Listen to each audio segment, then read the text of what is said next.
Certainly is a sad truth right here in Cleveland. The masked criminals carjacking unsuspecting victims, terrorizing families, and shooting people on the street are often just teenagers. And as 19 News discovered, sometimes they walk away with little to no punishment. Investigator Kelly Kennedy takes a deep dive into that problem. Does it surprise you that a teenager is capable of doing something so violent? Not anymore. I was scared because he had me right there. The gun pointed straight at me. Were you surprised when you learned that this teen was arrested for assaulting a Cleveland police officer? I wasn't.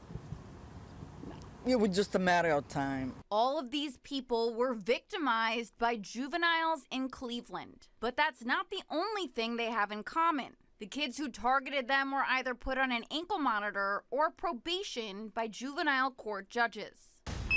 And all three of those teenagers went on to commit crimes again. He was on an ankle monitor when he was at my address. That's how the police knew that they came over here and tried to jack me. As the judge, it's a lot of responsibility on her, letting this offender back into the community after she killed 2 people. Ankle bracelets are not supposed to be for violent criminals, because this is what happens. I've requested interviews with several juvenile court judges, and my requests have been denied time and time again.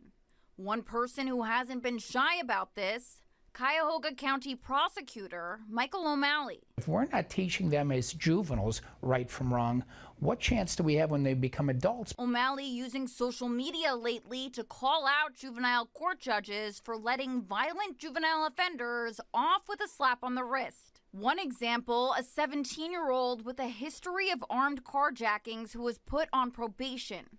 3 months later, that same kid ran a red light in a stolen car and crashed into another car. One of the teens in the car with him died, and the driver of the other car was seriously hurt.